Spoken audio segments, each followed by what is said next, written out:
Okay, Your Excellency, I guess no amount of negative adjectives you pour on these people will be adequate. But going back to what we said earlier when we were trying to look at the relevance of reconciliation, you brought the political dimension to it. You talked about the need to reconcile um, dissenting voices, or can we say opposing voices within the APC itself.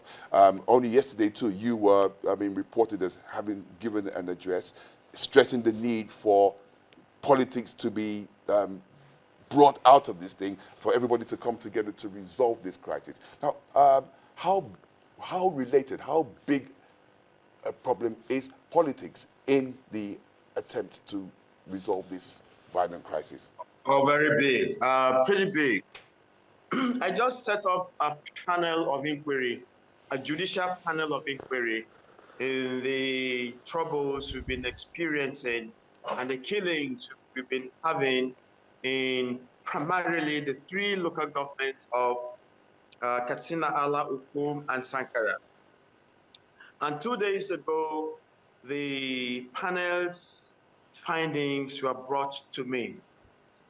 Prior to the 2 days ago, I received an interim report that pointed a number of fingers to some politicians, some active, functional, elected politicians who have been sponsoring banditry and terrorism that began with thuggery in those local governments. And it was quite disheartening to know that, the extent that these people could go just for them to be elected. They care less as to whether human beings are killed.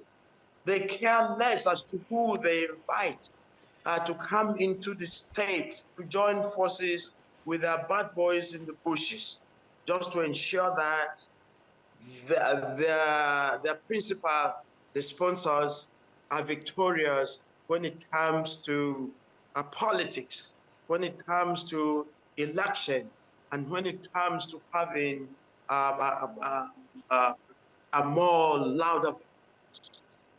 So it is of a very large proportion. Some other people will talk what they do not fully understand in terms of fact. We have the document. We've already set up a 5-man panel to bring out the white paper for us. Once that is done, then we'll go public with the documentation. So, but I want you to know that it is of a very large proportion, and it's quite unfriendly. So the president called for reconciliation makes a lot of meaning. If we are a house ununited, I think it's no force we would fight.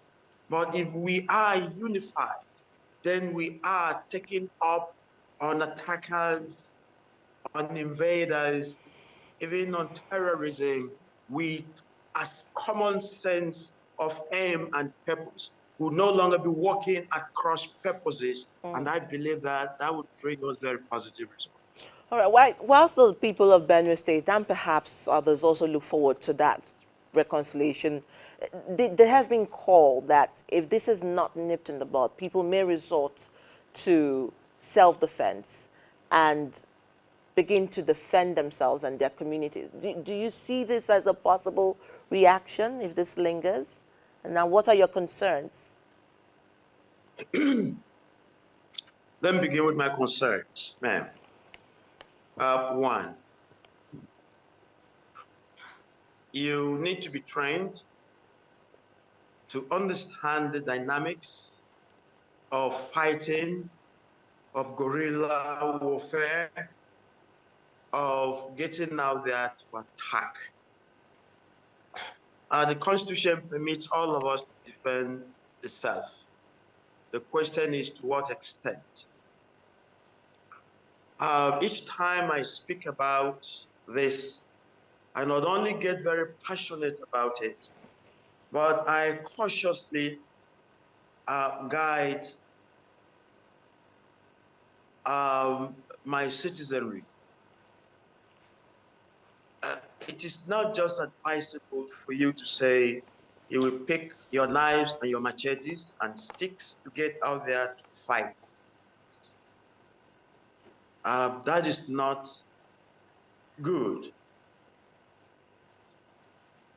There are conversations around this theme of community policing.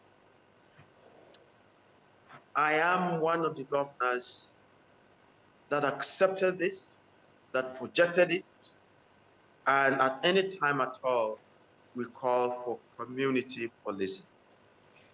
If it is community policing, then the full power resides mean to call on those who understand the terrain where we're being attacked, who know the beginning and the end, the length and the breadth of our borders, because this would be right within their local government. So they will know the terrain, they will know what infests us, and then they will know who to send forward to join the ranks of the community police. So I guess, So I okay, understand that people have their own doubts, that there will be abuses. I mean, there are abuses in everything. yeah. There are abuses in everything. And perhaps access to sophisticated weapons as well. Yeah, and then when you definitely, the federal government, wise enough to say, if we are bringing community policing, this is what should come to bear. These are the kind of arms these people, I mean, the people in different states should carry. And I think that would make some very good common sense. But where you have people who just decide to work up because of sentiments and emotions that are attached, to what is happening with us and within us, I think we'll be rendering ourselves a bit more vulnerable. So I wouldn't advocate for self-defense. I would encourage us all to keep calling for community policing because it's the only way, it's the only people from within the state and the local government who would understand what is going on with them.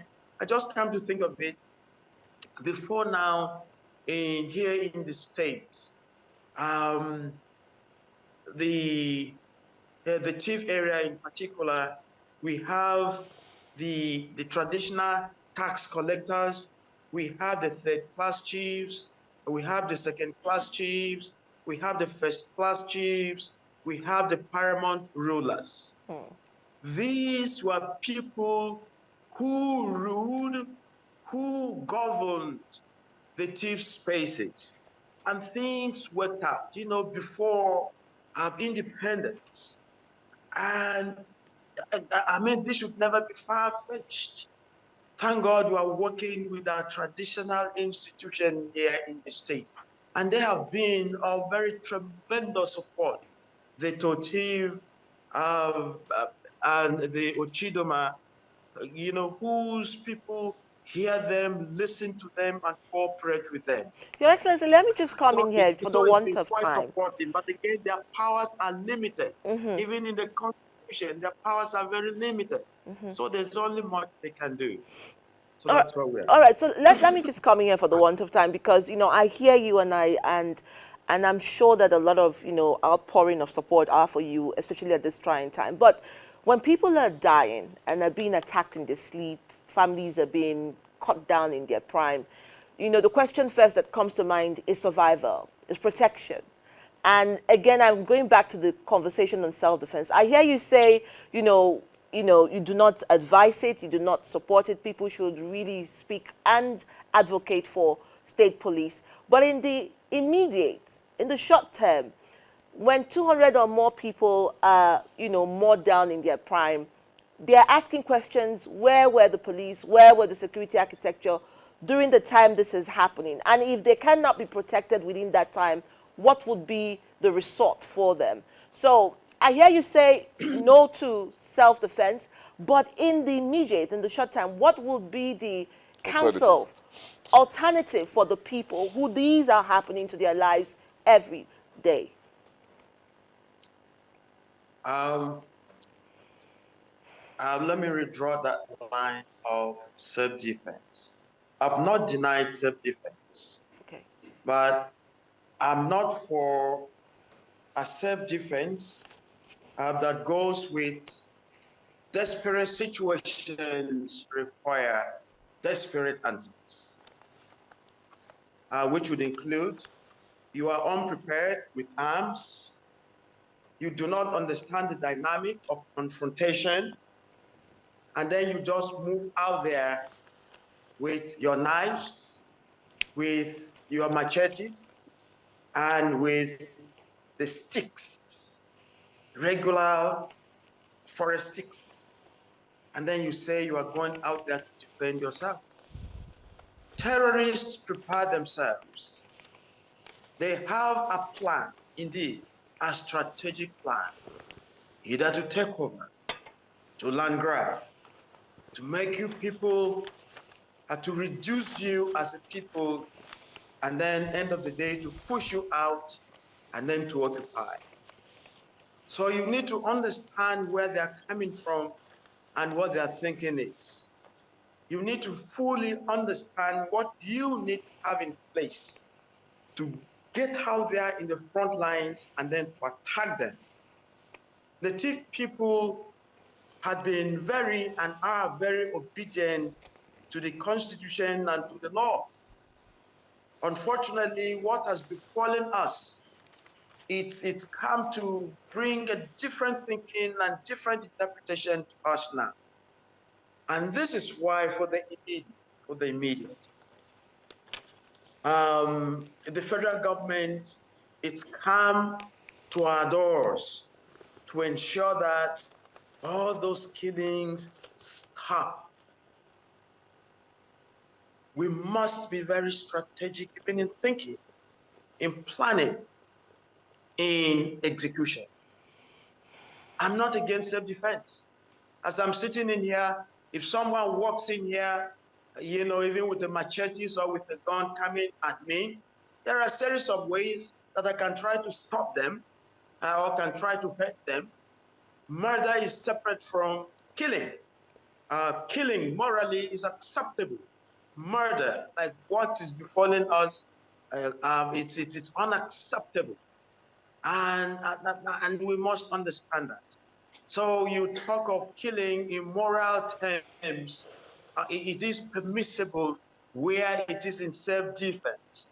But when you talking at the very larger scale here, socially, as what befalls us, the murderous acts that are befalling us, we must attack these with directedness, very deliberate, calculated, strategic attempt, effort, thinking, planning, and then fighting back.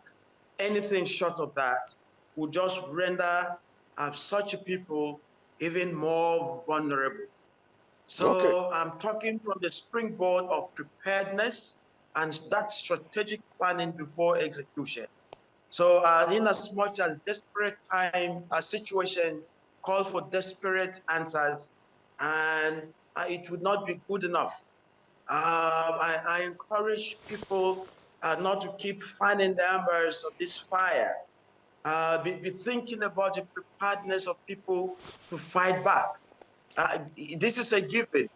We are the ones to protect our own turf. I keep telling people, we, the citizenry, must be in the front lines of protection of our borders, of our houses, of our state and our local governments. But it has to go with the preparedness and the strategy before the execution. So I think, one, this is a wake-up call and all that. So I wouldn't invite my people to go and render themselves even more. Okay, instructive food for thought there. Your Excellency, I think we're just going to have to leave it like that for now. We wish you all the best as you host the president and just hope that at the end of it all, something good comes out for the people of Benue State and Nigeria at large. Yes, we'll be speaking with the Executive Governor of Benue State, Reverend Father Insecurity-Alia, who has given us an in-depth and, of course, pretty insightful analysis on what's going on in Benue State and what he intends to do moving forward. Thank you so very much, my dear friends. I'm hopefully looking forward for us doing this many more times. Thank You you. are quite gentle people. I appreciate you. All the All best, right. Your Excellency.